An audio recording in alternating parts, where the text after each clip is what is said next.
I woke up today and I thought to myself, I want to make a song today. So what I'm going to do is go to the studio and I'm going to produce out a song that I've been writing to show you guys how you can produce your demos out. It's probably going to be a little Beatles-y, little Matt Maltese-esque, sad boy 60s drums. It's going to sound sick, I think. And I'm going to try to do it in a way that helps you guys make your music. The chorus melody was like, I'm sorry, I'm not sorry. I just wanted you to want me, but I can't make your heart beat. So I'm sorry, I'm not sorry. Something like that for the chorus. So sorry, not sorry, coming at you soon.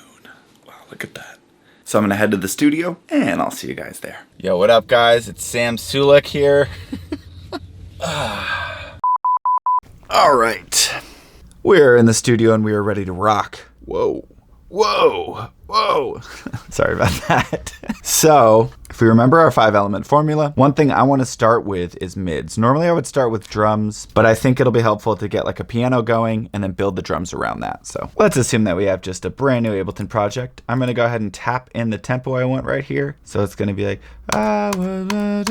actually it's a lot slower than that. It's like, I'm sorry, I'm not sorry. So around 120, I'm going to slow it down just a little bit, 117.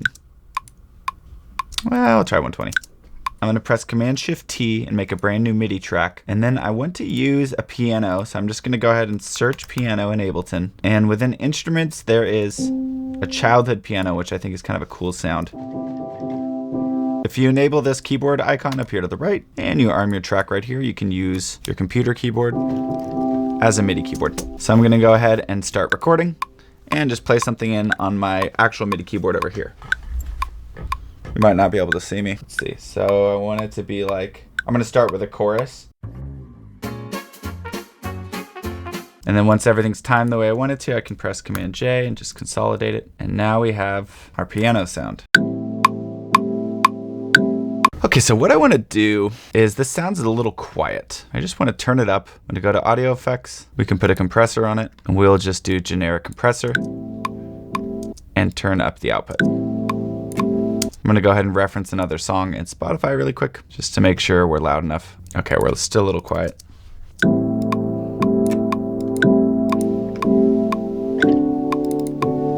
That is such a sick sound. Before we forget, let's go ahead and save our project, calling it I'm Sorry, I'm Not Sorry. Maybe we'll just call it I'm Sorry. And once you hit save, go ahead and hit File, Collect All and Save, and hit OK. That way, when we're working on this song, we're dragging all kinds of samples into it and all that stuff. It's gonna make sure everything is in one project folder. That way we don't lose anything if we transfer this session to a hard drive or share it with anyone. So I wanna do some cool 60s drums. Now my method for doing this is going to be in plugins. We're gonna open Contact, and I believe I have a 60s drum kit in Contact, but I'm gonna do a cool little secret to kind of beef up the drums, because these 60s drums are gonna probably sound a little bit too thin. So I'm gonna go ahead and highlight this section. I'm gonna go ahead and try to program a drum beat.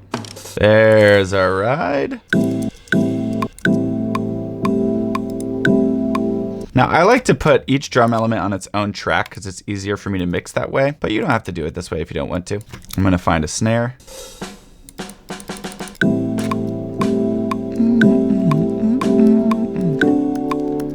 I just wanted you to want me. All right, I'm gonna slow it down a little bit just by clicking up here on the BPM and using the arrow keys. What's nice about doing everything with MIDI is that you can change the tempo and it won't change the quality of anything. So when I say MIDI, by the way, that just means musical instrument digital interface. And we're doing everything with like piano roll stuff. So there's MIDI tracks where you can do piano roll stuff. And then there's audio tracks where you can just press Command T and make a new track like this. And then just drag in a sample like this kick, which actually isn't a bad kick. We're gonna do everything MIDI until we beef up the drums. So I'm just gonna go ahead and add a kick drum from our 60s kit.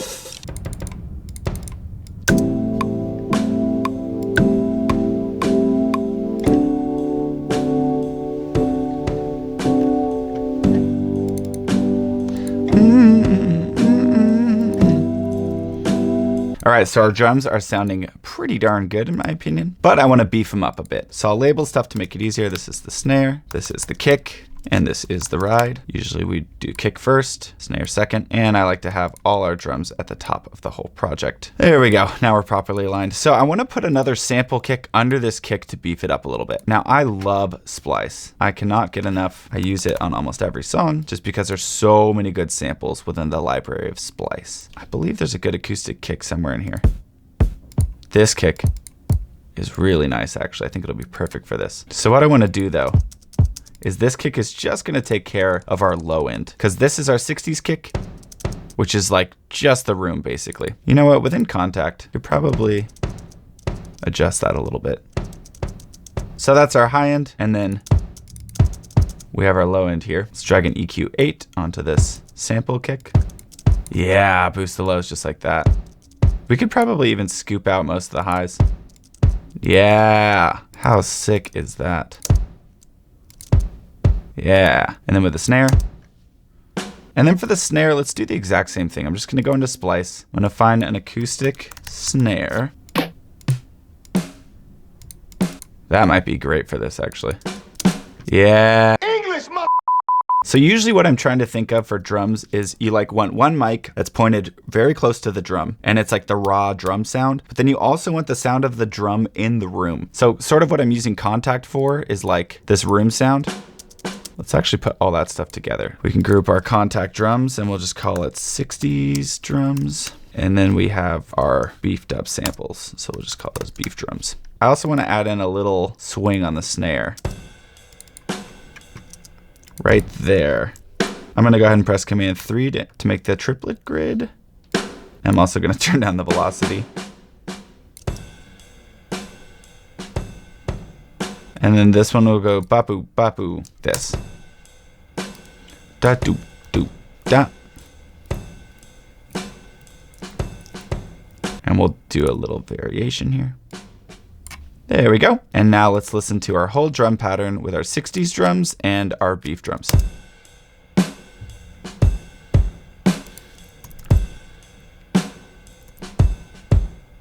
Great.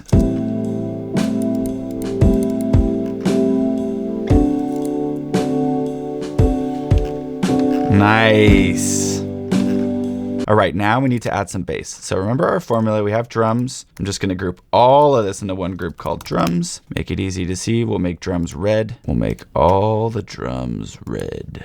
Great, now that's our drums settled for now. With that massive kick, we could probably turn down the beef kick a few dB.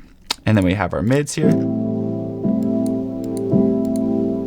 And you know what? I actually want to add another round of mids. I want to add some actual guitar to this. So I'm going to go ahead and record some guitar. If you don't have a guitar, Ableton has some guitars, and you can just use the piano roll to program some guitars in. But hey, real guitar is pretty sick. Oh yeah. However, I need a 1/4 inch, and I don't know if I have one. I actually don't think that I have a 1/4 inch. Okay, this might work. All right, this is a speaker cable, but it might work. Yes, I think we're getting signal.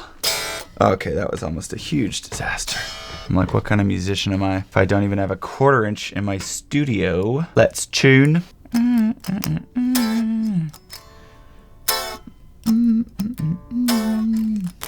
All right, let's give this a try. I'm just gonna record this to a click because I think that'll be easiest for me.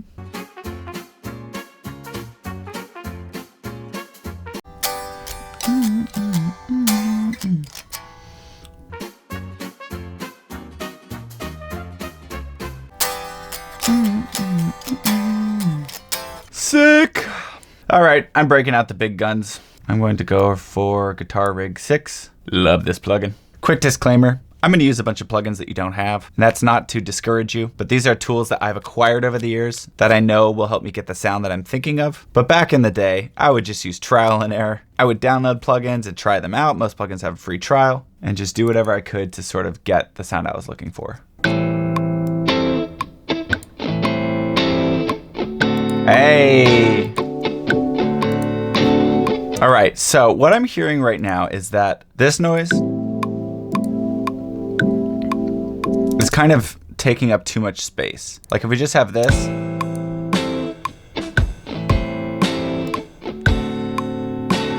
that's also taking up too much space. So I think what I'm gonna do is re-record this guitar and just play less, and then also re-record the piano and play a little less. Let's see what this sounds like.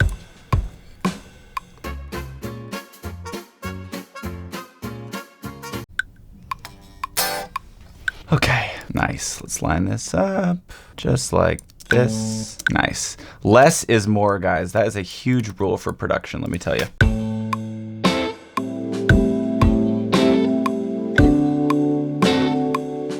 And then for this piano, all right, I was just playing with some stuff here, and I think I want to lower these notes just so this synth is like filling up a very particular area of the mids, this piano. I'm gonna pan it to the left and pan the guitar to the right. I'm also gonna add a little bit of reverb to this guitar just by turning up a send right here. And what this does is it sends the guitar signal right down here to this reverb return track right here.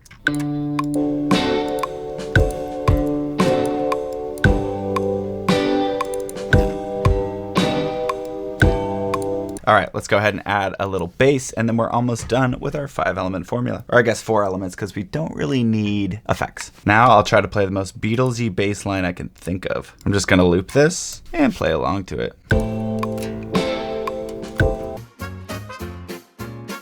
Yo, I'm not gonna lie, I absolutely nailed that bass line.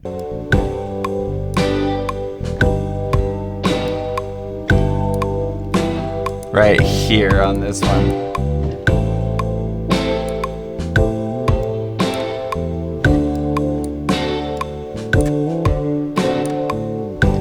Ah, yo.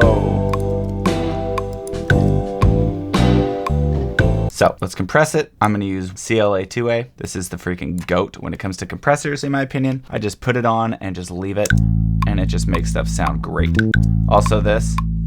Oh, there's actually an EQ preset called eBass Vintage. Yeah.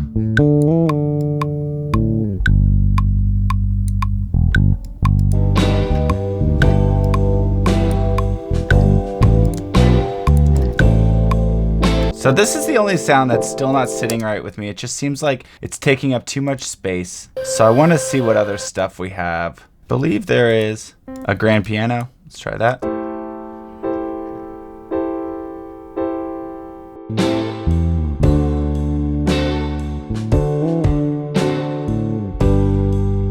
Nice, that's sounding a lot better. I think one thing I want to do is make it sound a little more vintage by throwing on yet another plugin that you probably don't have. But this one is such a good plugin. It's called the Wolf compressor. I'm actually going to get rid of the normal generic compressor and just use Wolf. You can turn up the lo-fi and the wow a little bit. Yep. That sounds so vintage now. Oh, also that noise is a bit much.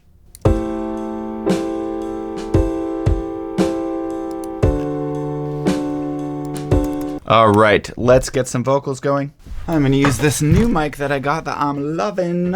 It's called, I don't even remember what it's called, but it's supposed to use the same diaphragm as the original Neumann's, the vintage ones, and it's pretty dope. It is Microtech Gefell, and it's the GOAT. Let me get a pop filter going. All right, real quick, I'm just gonna pause. I'm gonna record some vocals so I can put all my focus into that. And then I will show you the vocals after. I'll show you it with the instrumental. And I think we might add a few more finishing touches on the instrumental with the vocals that are just gonna make it sound mwah, super expensive, super high quality. And it'll show you just how powerful it is when you can check off each of these elements, drums, bass, mids, vocals, and effects, and do the best job on each one. Okay, see you in a second. Alrighty guys, not gonna lie, I've been at this for a little while now. It's been so fun to try to make it sound more 60s. The main plugin I've been using for that is I just threw this Abbey Road plugin on the master, this Abbey Road vinyl on the Lacquer ARMC setting. Just made it sound cool to me. And of course, I always have this on the master, which is my Pro L2, on this practically clipping preset right here. And then I just put this to all around, and I put the look ahead to 0.18. That's it, and then we're good to go. And I can't wait to officially show you. And real quick, if you're enjoying this video at all, I would love for you to consider subscribing and just giving me the chance to help you make the best music that you're capable of. It's totally free for you, and I'm doing my best to help you out. So yeah, consider subscribing. Okay, back to the video. All right, the moment we've all been waiting for. This is my 60s Beatles-esque version of the random song I've been writing on my piano in my room. I was with you last night.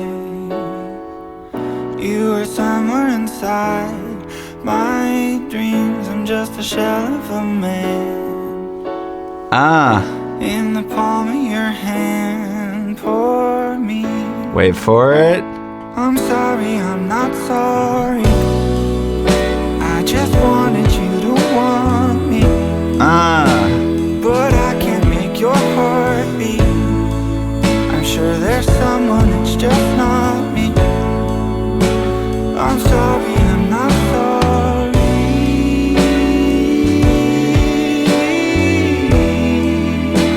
I'm sorry, I'm not sorry.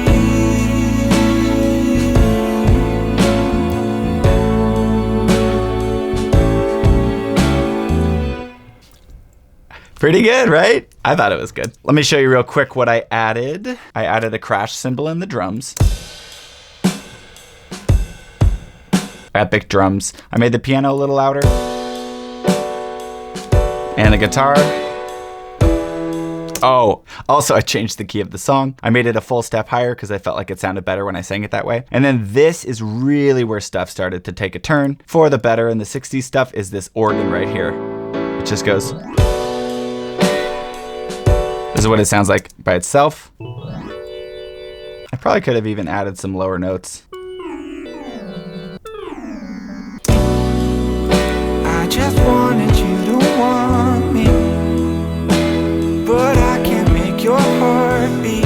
And to do this little slide right here, I literally just ran my fingers up the keyboard, just like that. But if you'll notice without this organ, I just wanted you to want me.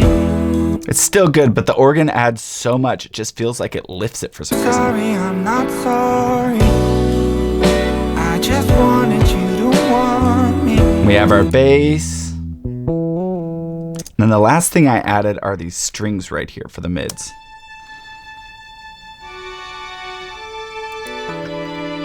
And everything just, all the mids kind of come together.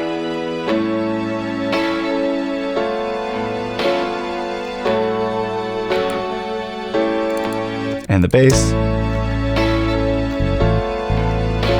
Okay, now let's get into these vocals here because there's some cool effects. I'm sorry, I'm not sorry.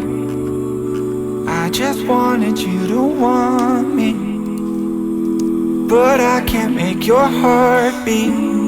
So we got the lead vocal here with a bunch of processing on it, but at the end of the day, you really just need compression and EQ. And if all this looks intimidating, I have plenty of videos with how to process vocals using just Ableton stock plugins. In fact, I have a video just on vocal mixing if you want to check that out right up here. And that'll help you mix vocals with just Ableton stuff. But what I did was I sent this vocal to a delay. I'm sorry, I'm not sorry. And it's basically this repeater delay here, which can easily be replicated with Ableton's delay. You can literally just set these both to time and just copy the milliseconds and turn up the dry wet. And you can play with ping pong or turn it off, but you could just remake that with Ableton if you don't have repeater. And then I just have a compressor after squishing it. So it sounds like this. I'm sorry, I'm not sorry.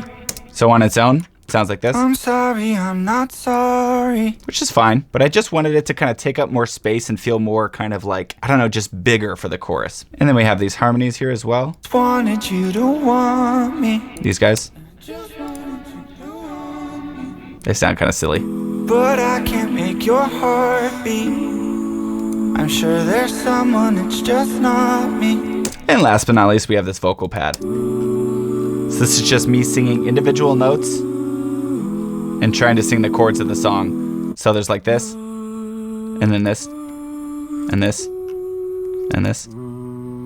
So it's me just trying to sing out that full chord. So this is all the vocals. But I can't make your heart beat. Feels good, just vocals. Someone, it's just not me. I'm sorry, I'm not sorry.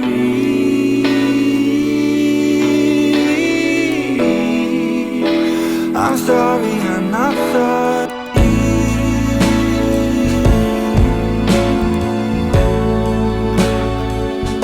I was pretty stoked with how it came out, and I hope you guys feel the same way. But the biggest thing with all this, and kind of the main message that I want to communicate, is that if you put some work into practicing this formula and learning the basics in Ableton, and you practice getting what's in your head to come out of a pair of speakers, you can just bring ideas to life like this. It's like all of a sudden I have this song that's kind of in a 60s Beatles-y Matt Maltese style, and it sounds pretty professional. You know, like obviously I don't have the best singing voice, but even the instrumental without the vocals,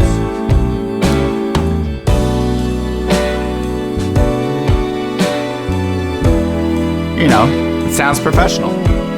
I mean, obviously, I'm a professional producer. I've been doing this for a long time. But I just want to encourage you guys, the more you try to get what's in here, come out of a pair of headphones or speakers, the easier it gets, and you learn something every time that you make a song. Some of you guys are satisfied just watching YouTube videos like this and trying to piece everything together, but there's also some of you guys out there who are gonna wanna go above and beyond, and you're gonna want a mentor like me to walk you through everything. And for you guys, I have a paid program called Complete Producer Pro, and I lay everything out that you need to know to make songs just like this, and honestly, pretty much any other genre. It's just like the total package when it comes to making music. That's why it's called Complete Producer Pro. And I also just recently made a brand new course just for EDM, and that course is like over 60 videos, and that's also a part of Complete Producer Pro. So if that sounds interesting to you, and I'll put part of the course in there for free, so go ahead and check that out if it seems like something you're interested in. All that to say, I hope you've learned something. I hope I've inspired you at least a little bit to create your own music, and more than anything, remember to stop making excuses and start making music. Cheers.